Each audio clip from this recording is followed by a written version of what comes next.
The C-SPAN networks bring you long-form public affairs programming from the nation's capital and are a public service of your television provider. C-SPAN, created by cable.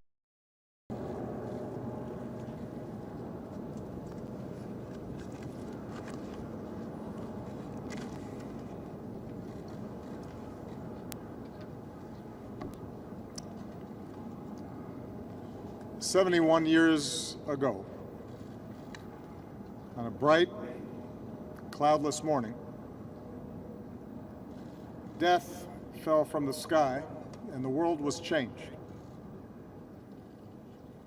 A flash of light and a wall of fire destroyed a city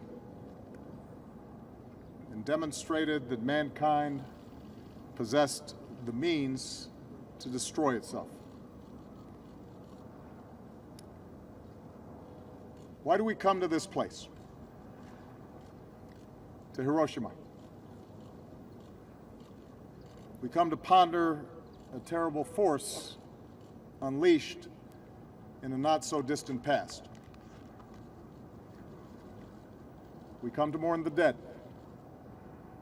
including over 100,000 Japanese men, women, and children. Thousands of Koreans, a dozen Americans held prisoner. Their souls speak to us. They ask us to look inward, to take stock of who we are and what we might become. It is not the fact of war that sets Hiroshima apart. Artifacts tell us that violent conflict appeared with the very first man. Our early ancestors, having learned to make blades from flint and spears from wood, used these tools not just for hunting, but against their own kind.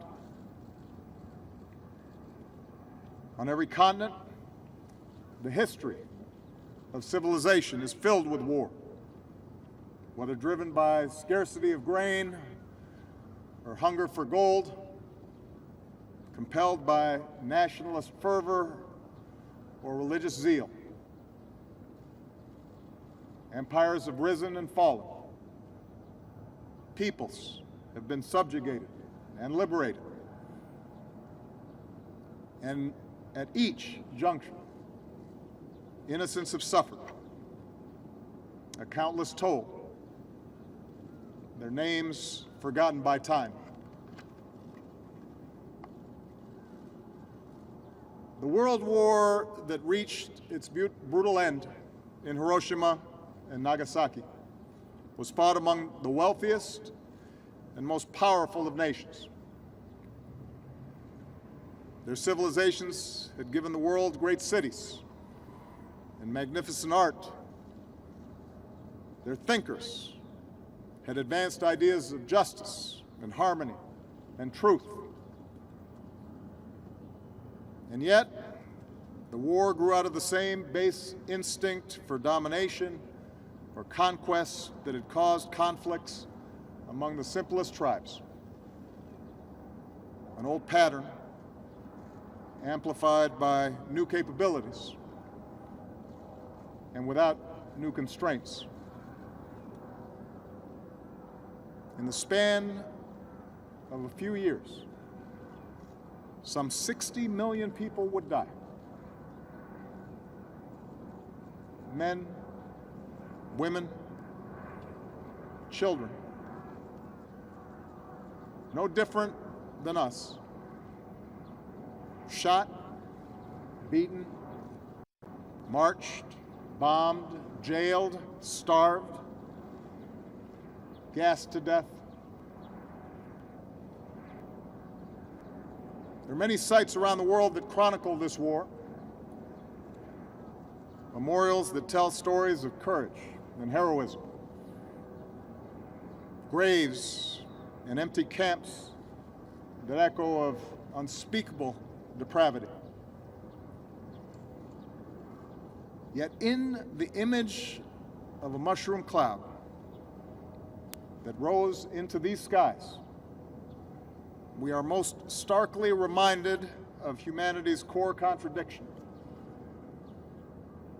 How the very spark that marks us as a species, our thoughts, our imagination, our language, our tool-making, our ability to set ourselves apart from nature and bend it to our will, those very things also give us the capacity for unmatched destruction.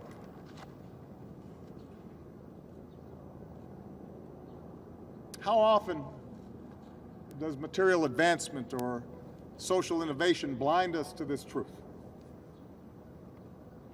How easily we learn to justify violence in the name of some higher cause.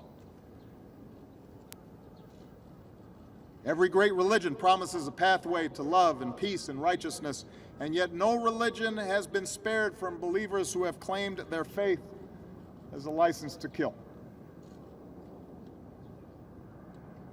Nations arise, telling a story that binds people together in sacrifice and cooperation, allowing for remarkable feats, but those same stories have so often been used to oppress and dehumanize those who are different.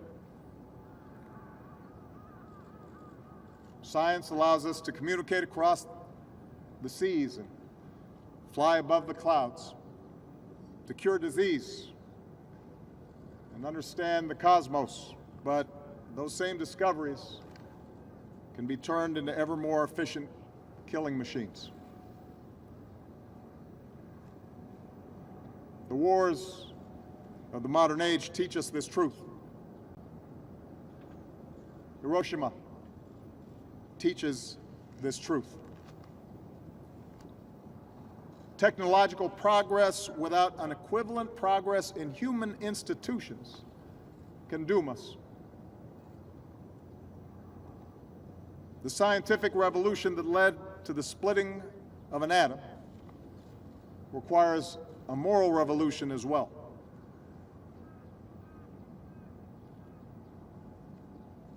That is why we come to this place. We stand here in the middle of this city and force ourselves to imagine the moment the bomb fell. We force ourselves to feel the dread of children confused by what they see. We listen to a silent cry.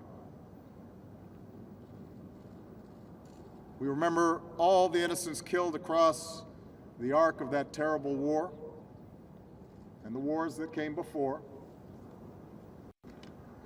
and the wars that would follow.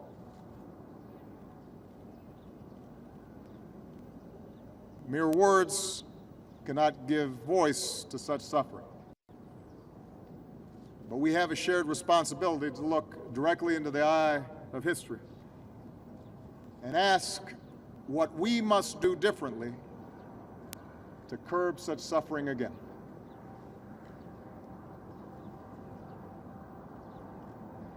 Someday, the voices of the Hibakusha will no longer be with us to bear witness. But the memory of the morning of August 6th, 1945, must never fade. That memory allows us to fight complacency. It fuels our moral imagination. It allows us to change. And since that fateful day, we have made choices that give us hope.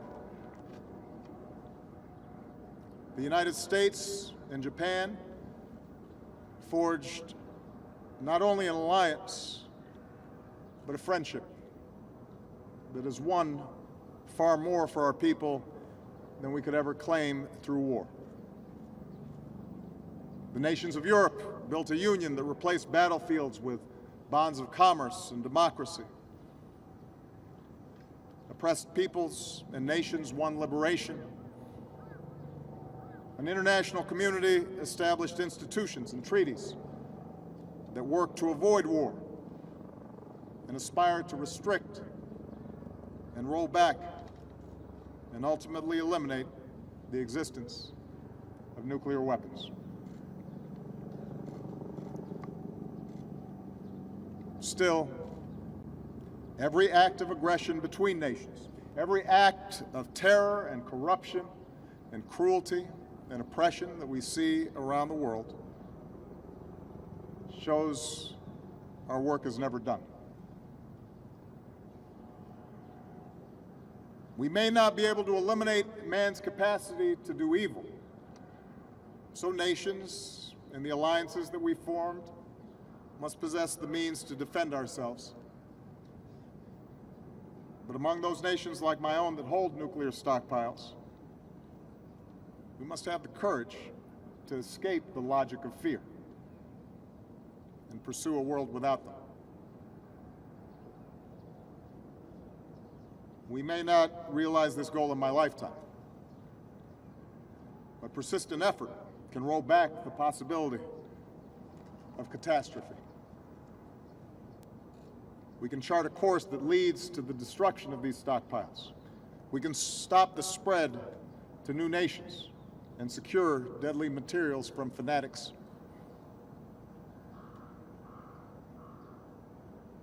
And yet that is not enough.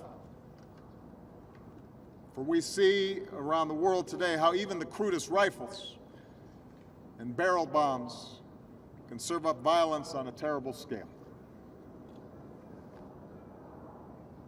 We must change our mindset about war itself to prevent conflict through diplomacy and strive to end conflicts after they've begun.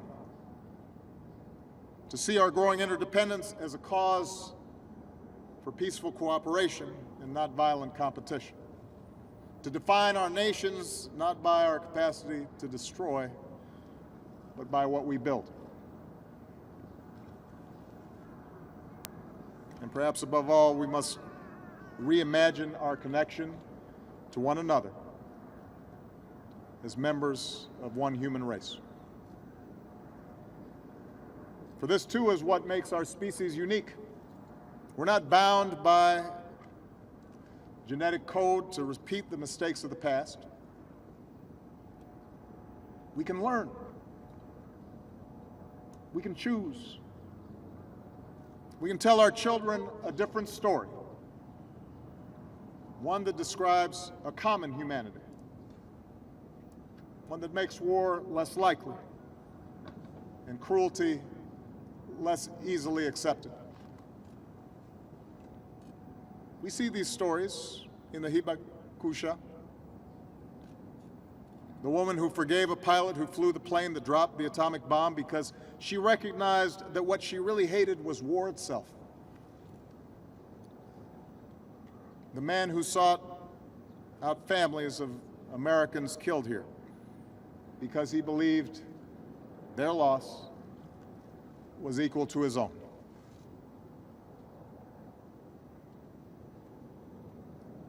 My own nation's story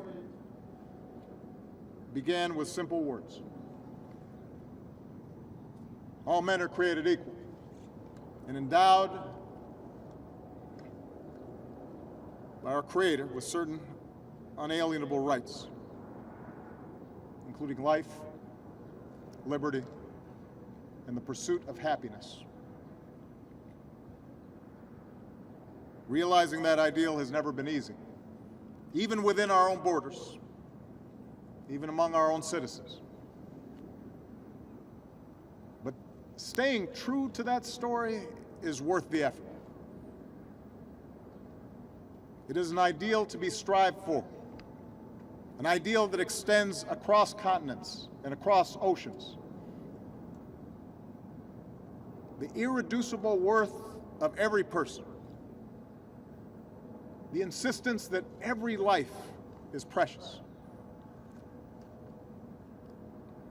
the radical and necessary notion that we are part of a single human family.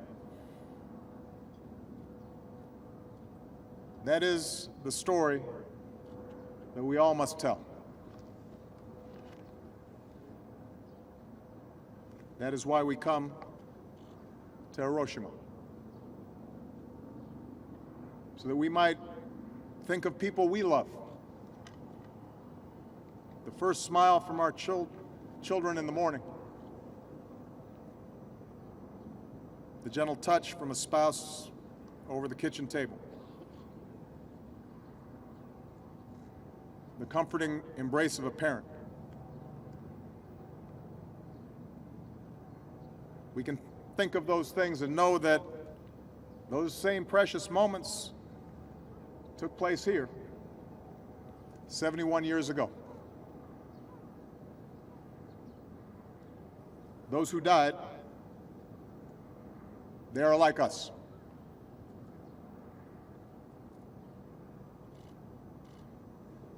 Ordinary people understand this, I think. They do not want more war. They would rather that the wonders of science be focused on improving life and not eliminating it. When the choices made by nations, when the choices made by leaders reflect this simple wisdom, then the lesson of Hiroshima is done.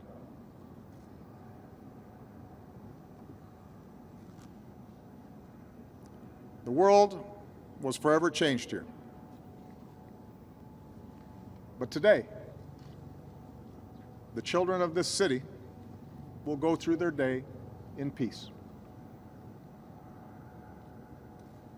What a precious thing that is. It is worth protecting and then extending to every child. That is the future we can choose. A future in which Hiroshima and Nagasaki are known not as the dawn of atomic warfare, but as the start of our own moral awakening.